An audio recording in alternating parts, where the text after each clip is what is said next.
Hello，大家好，我係 Evan，我而家就坐咗喺 Starbucks 度，啱啱剪完頭髮。咁對上一次我翻香港就係4至5個月之前，係9月頭嘅時候，計劃1月尾係翻香港一次嘅。其實我3個月之前就已經買咗機票嘅，今次搭嘅機係國泰，純粹係因為我credit card都有分。今次翻香港嘅目的，一方面就係探親，實不相瞞，其實喺香港嘅家族都係幾大嘅。我爹哋媽咪嗰邊係有好多兄弟姊妹嘅，所以我有好多表姐啊、堂姐啊。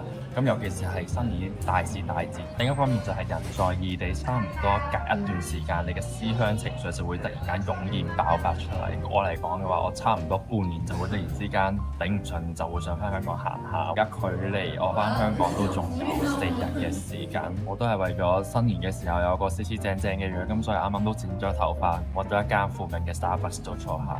不得不説喺韓國嘅 Starbucks 嘅數量係多到嘆為觀止。點解咁講呢？因為韓國人對於 Starbucks 係好瘋魔嘅程度，單單喺首爾裏邊就已經有500間 Starbucks。韓國係 Starbucks 嘅第4大市場，僅次於中國、美國、加拿大。一開始我嚟韓國嘅時候係見到一個奇觀，就係好多嘅阿祖媽大叔，佢哋都會嚟 Starbucks 閒聊。Sorry， 我媽阿爸可能就應該就喺茶樓度傾偈。佢哋嘅傾偈嘅方式唔係1對1，而係成一大班 gather 喺 Starbucks 度傾偈，仲係傾得好自在。我覺得喺韓國揾到 Starbucks 嘅概念就好似喺香港揾 OK7 咁簡單，差唔多隔2-3個街口就會有一間。翻香港之前我都有個清單係要清晒佢，我先可以有資格翻香港。第一就係要送東東去 Pet Sitter，因為我上幾次翻香港嘅時候，我係冇東東隻寵物喺我身邊，所以今次係我第一次揾 Pet Sitter。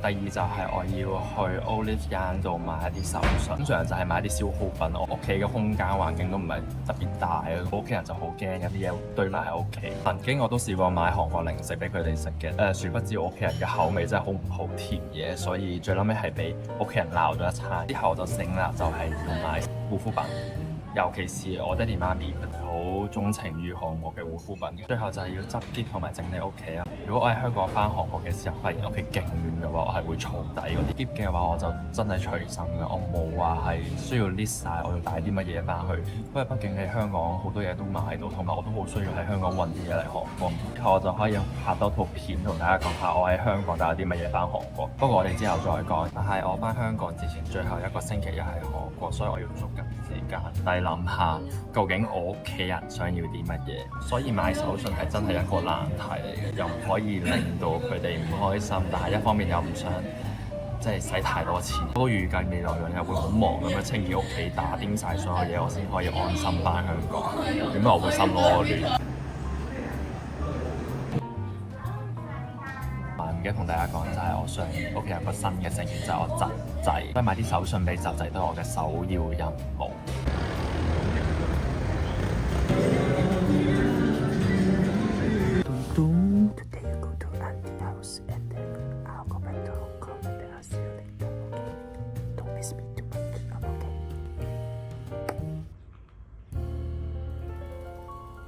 唔喺韓國呢2個禮拜就會帶東東去 Pet Sitter 嗰度住嘅，但係唔係你話將隻貓掉過去咁就可以嘅啦。有好多嘢，譬如佢嗰啲貓砂盤啦，我又好擔心人哋用嘅貓砂盤可能唔衞生，咁所以我就會去買一啲貓嘅裝備，亦都買多啲零食玩具俾東東。我好驚佢其他人屋企可能會悶或者唔適應咁。我而家就去 Daiso 啦，買晒啲嘢。咁今日嘅下晝2點，我就約咗 Pet Sitter 嗰度將東東交俾佢。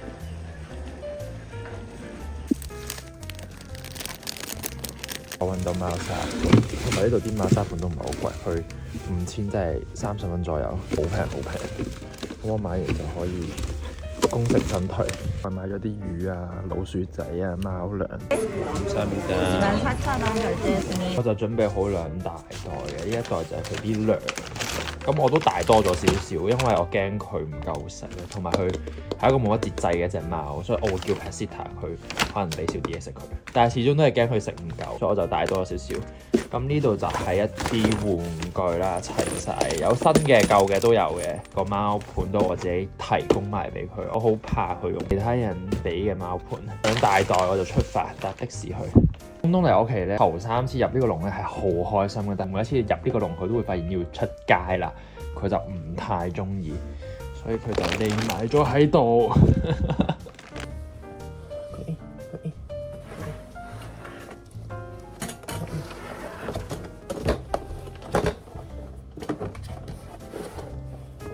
成功！拜拜東東。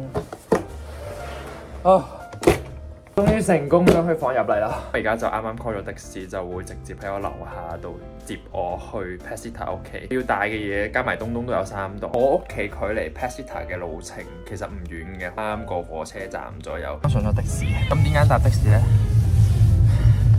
佢就係咁叫啊！呢隻嘢就係咁叫啦。點解搭的士咧？係因為喺韓國裏邊佢冇明文規定你唔可以帶動物上的士。不安嘅貓貓，好想破籠而出啊！佢而家喺韓國冇明文規定唔可以帶動物去搭火車，唯一嘅規則就係你唔可以整污糟地鐵。所以有時候我都喺地鐵站度見到有人帶咗個寵物袋加埋隻狗上地鐵，會叫大家聽到佢係咁狂叫。東東 ，it's fine, you are good。但係如果你叫我帶東東上地鐵嘅話，我有一定嘅心理壓力。通常帶東東出街或者去見我嘅朋友，都係會直接搭的士去嘅。對佢嚟講同埋對我嚟講，都心理壓力可以減輕少少。平時東東冇叫得咁勁，我唔知佢今日發生咩事，佢叫得特別勁。但係佢而家已經停咗啦，萬幸啊簡直！帶佢搭的士我都有一少少嘅心理壓力，因為始終都好似好驚麻煩到個司機，或者驚個司機介意整污糟咗個的士。但係佢喺個籠度應該冇問題啩。順帶一提，點解同東東講英文呢？係因為一開始領咗佢屋企嘅時候咧，發覺仔住喺屋企，所以我哋兩個嘅共同語言就係用英文。東東 technically 嚟講，佢係一隻識講韓文同埋講英文嘅貓。廣東話佢暫時未識，但係我諗住遲啲就會開始教佢講廣東話㗎啦。雖然係咁講，但係其實東東係一隻唔識任何指令嘅貓，佢係淨係識食嘢咯。食嘢係佢唯一嘅最大本領，我會話。1袋、2袋、3袋，唉，每次都好似滾水辣腳咁樣咯。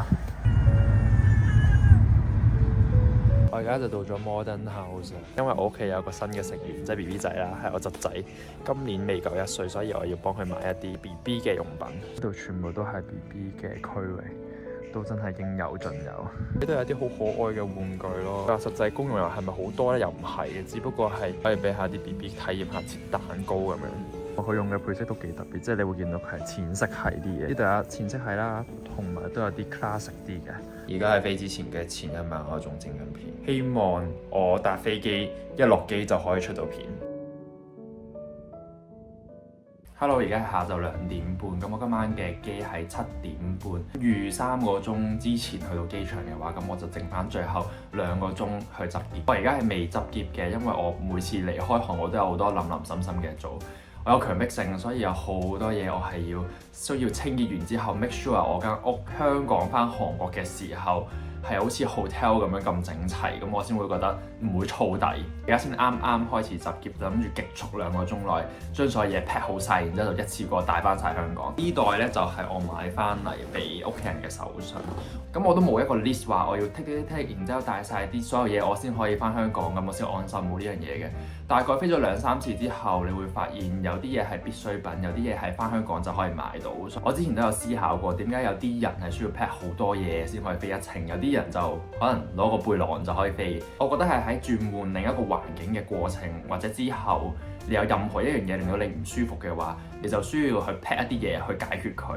譬如我個人嚟講嘅話，我坐完飛機之後咧，我個鼻係一定會流鼻血嘅，因為太乾，咁所以我一定會 pack 啲口罩咁樣。Overall，我覺得 pack 篋係一個好 personal 嘅嘢。有啲人係真係去整個環境就好容易唔舒服啊，要帶好多藥啊，要帶好多衫啊。咁有啲人就真係冇乜所謂嘅話，我覺得我自己就係偏中等啦。因為加上我今次翻去係香港，咁我有咩事我都可以喺香港度買。大部分都應該係我啲個人物品加埋俾朋友親戚屋企人嘅手信，同埋有一啲 document 需要將啲 document 擺翻去香港咁樣。咁而家時間都啲問，而家都差唔多3點點，咁我仲有個半鐘之內一定要劈好晒所有嘢。因為啲塵所有都係抹一抹。用篋之前抹篋係咪一件好反智嘅事咧？其實個紅本紅篋同大家介紹下，就係我由大學 Year 1到而家仲用緊嘅一個篋。我屋企人抽獎抽翻嚟，咁我就順便偷咗屋企人嘅嘢，咁帶埋嚟韓國。係我每次去旅行都必備嘅一個大篋。我自己就好少用細篋嘅，因為每次去旅行都有好多手信或者買衫之類，咁用大篋就比較方便啲，我覺得。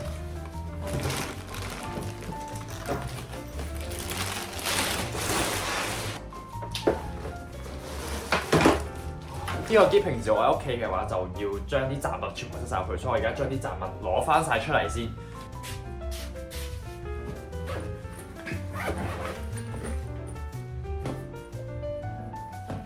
噔噔，我啱啱已經執好晒所有嘢，時間唔係用好多，即係用咗半個鐘，因為我都飛咗2-3次，大概有個概念要帶啲乜嘢，大概係咁多嘢。呢個就係我要帶俾屋企人或者親戚啊、所有人啊嘅手信。其實有啲嘢我仲未買嘅，我之後再一一介紹。呢個就係我 skincare mask 之類嘅嘢。其實我上幾次翻香港嘅時候，我都係用屋企人嗰啲，但係之後就發覺算啦，都係自己帶會比較方便少少。我今次翻香港就大概20日，咁呢度就係我帶咗嘅7套衫同埋2套睡衣，我覺得係夠嘅，因為會洗噶嘛，翻香港咁，所以唔係好太擔心。如果有啲咩需要嘅話，我就即場喺香港嗰度買都冇問題。呢個就係充電器、鎖匙、passport 套、2個銀包。咁點解有2個銀包呢？係因為我喺香港嘅時候係會用呢個大銀包。之前聽過一個講法就係用大銀包嘅話可以守財，但係似乎就破財多啲啦。不過唔緊要，我都係照信住呢樣嘢，唔緊要嘅。我覺得帶埋呢一本，我稱佢為我嘅最好嘅朋友。呢本簿裏邊呢，就係我可以寫任何關於我情緒。所以如果唔見咗呢本嘢，好大劑。會帶埋我嘅 transcript，因為我覺得我擺喺韓國嘅屋企裏邊嘅話，有啲唔穩陣，都係交俾我媽保管會比較好。然後就係退稅嘅嘢，加埋啲電費水費嘅嘢，咁係完全冇時間，所以諗住翻香港先再一次過搞掂佢。就係一啲 skincare 淋淋滲滲嘅嘢。呢度就係我買嘅手信啦，大部分都係屋企人加埋屋企人嘅朋友都有份嘅。呢2個 skincare 就係買俾我阿媽嘅，因為我媽咪係好沉迷於任何蝸牛嘅 product。唔知係咪上咗一定嘅年紀，佢哋對於蝸牛係一種迷之迷戀。同埋 Olive Young 度買嘢嘅話，如果有呢啲標誌嘅話，我覺得個品質都唔會好差，咁所以就順手再買嚟俾阿媽先。然後我就買咗護髮素俾我家姐。呢一個護髮素係我每一個朋友嚟韓國都必買嘅嘢，加上佢係呢一個2023喎，所以我覺得佢一定係唔會死嘅一個 product。之後呢2個牙膏係喺 YouTube 上見到啲人話用起嚟會好辣，同埋會真係令到個牙齒美白，所以我就試下買俾我阿哥同埋我姐夫。咁呢2個人就比較北區小節，佢哋唔買收到啲乜嘢，我覺得咁樣買一樣嘅嘢，我諗佢哋都會好滿意。然後呢個就係我買俾侄仔嘅睡衣，佢好得意嘅，佢係一個獅子造型，唔係話好厚，所以喺香港着都 OK。同埋我侄仔嘅朋友，冇錯係要照顧埋我侄仔嘅小朋友，我會話。講咗咁多，而家已經係4點，所以我仲有最後半個鐘將所有嘢執晒喺個篋度。坐的士今日4點半會嚟啊，屋企樓下到接我，直接去機場。咁就所有嘢都冇咁緊迫，我就預留咗一半嘅位係裝我 personal 嘅嘢，然後一半嘅位係裝所有手信。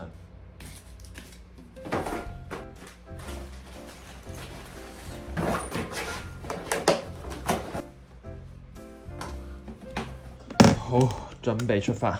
就上咗的士，我去機場大概45分鐘左右。去機場有2件事係比較緊急嘅。第一就係買呢張機票嘅時候係用我舊 passport 去買，所以我要即刻去國泰個 counter 同我哋講話我要改一改個 passport number。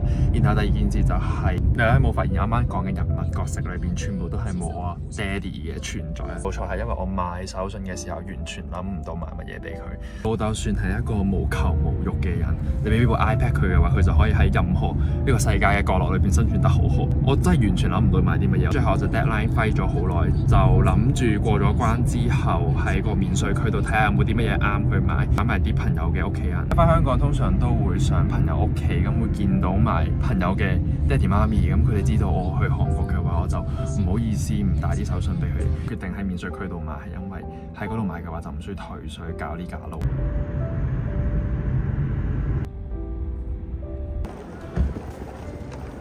啱啱啱到咗機場，距離我 on board 仲有2個鐘。其實呢個時間都差唔多。坦白講，我覺得相比起香港國際機場，仁川呢一個機場係效率比較慢，因為佢過關嘅話，雖然啲關好多，但係唔知點解佢哋處理嘅效率係比較慢。不過我預排隊都可能要45分鐘，即刻就揾國泰嗰個 counter，因為我護照個 number 改咗，所以我 online 又 check in 唔到，而家要即刻改咗個護照 number 去。睇下而家夠唔夠時間，希望一切都順利啊！Do I need to show my residential card?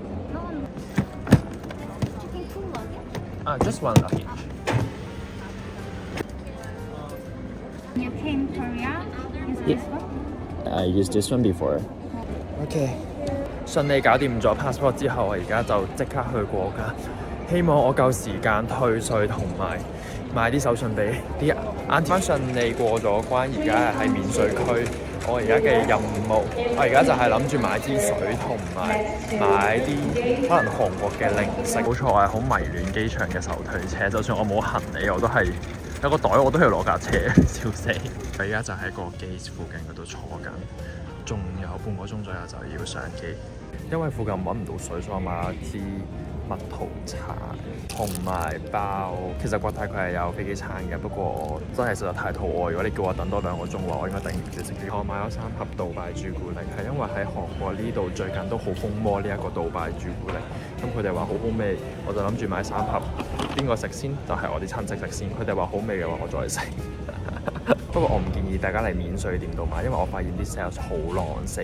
我一走入去間店度，佢就問我：你嚟自邊度㗎？我就話香港。跟住佢話香港人啊，咁啲人咧就會買呢個，即係狂塞俾我。然後係唔夠10秒鐘，我已經喺個 counter 度，我要俾錢，因為佢逼住你買嘢，佢係直接塞個朱古力喺我個心口度。咁我冇辦法啦，其實都有少少唔好意思先買。好啊，但係畢竟呢個都幾出名，咁我就安心咁樣帶翻去香港，亦都唔會太失禮。呢個就係成年人嘅禮儀，點都要帶啲手信翻去。咁就先食嘢先，好肚餓，因為我真係。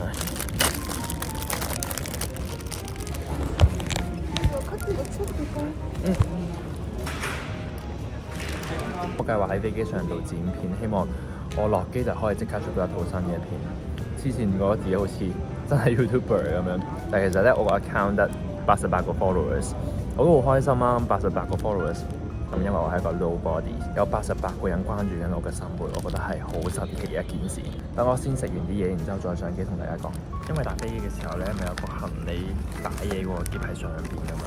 有時候咧想拎啲嘢又唔方便，唔想企身，我就先戴好個口罩，之後就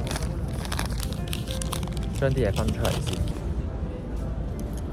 呢個就係我最後嘅裝束，準備上機。我將啲電話線啊、電腦線啊，乜鬼都掉住個袋入邊先，跟住擒上擒落咁樣拎啲嘢就比較方便。